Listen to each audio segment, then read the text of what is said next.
What's good, YouTube?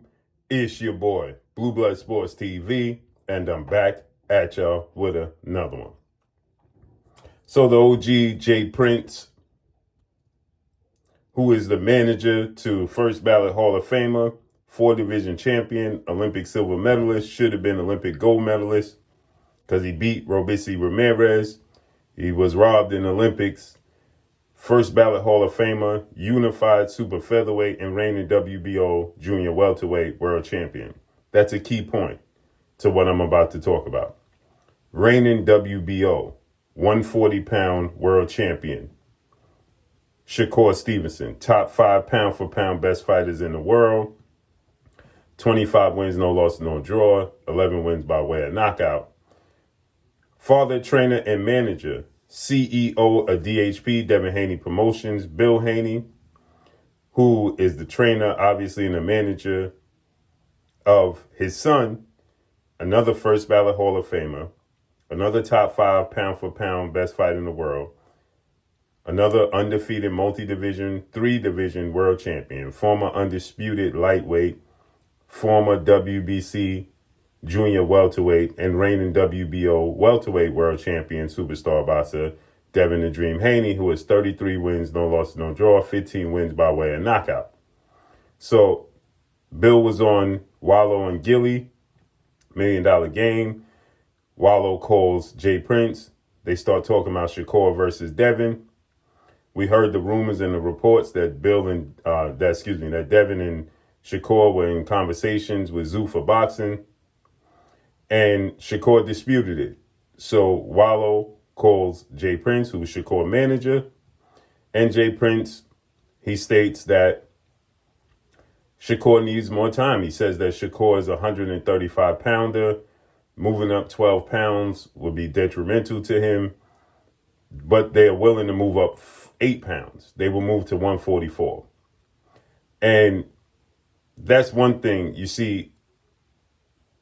When you're sitting down with guys that don't know boxing like that, they can't dispute some things, because I would have said, well, Jay, he's not moving up 12 pounds because he just beat Teofimo Lopez at 140 without a catch weight, without a rehydration clause, and he's the world champion there. And he has expressed that he wants to unify the belts at 140 if he can't get a big fight at 135. So it's 7 pounds that he's moving up.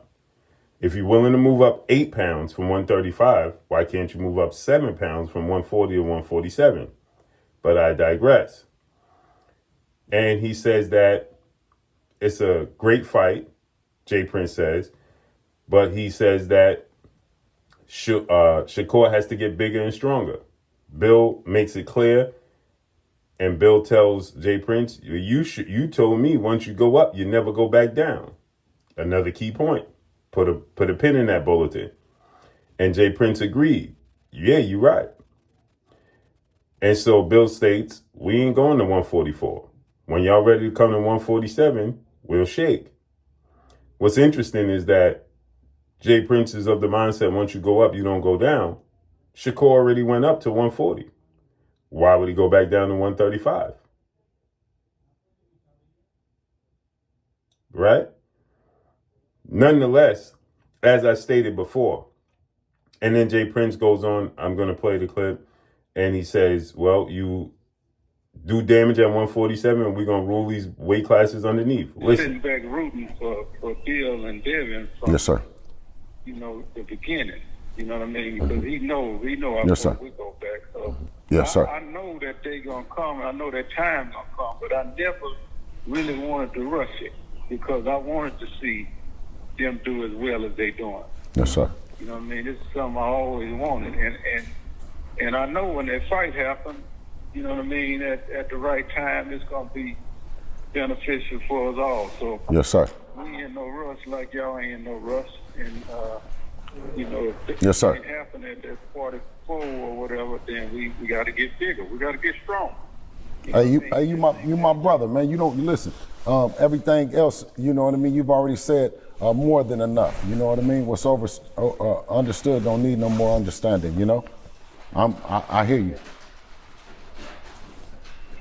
No, that's all good. All right. We're still in this new future, though. You know how we do it. And kick ass at 47. Absolutely. That's what's up. Right. So it's just abundantly clear that fight is not going to happen anytime soon. And that's okay, right? Because the facts of the matter is, like I said before, a catchweight does Shakur Stevenson a disservice and Devin Haney a disservice. So just leave it alone. If Shakur was to fight Devin and beat him at 144, you're not going to get no credit from real boxing fans because we know that you weight drain Devin Haney. He's not at his best. And if you complain about going up and you go to 147 and fight him at full 147, well, then Devin Haney beats you, and then he's not going to get the credit because you've been telling the world you're too small. And the key point is that Jay Prince said we got to get bigger and stronger, indicating that eventually they'll move to 147. Understood? So again, like I said, let's stop talking about Shakur Stevenson and Devin Haney. Just move on. Let's talk about Devin Haney and guys that's willing to fight come up from 140 or at 147, and Shakur at 140 and 135, period. But let me know what y'all think. Follow me on Instagram at Blue Blood Sports TV, or one word, I'm gone. Peace.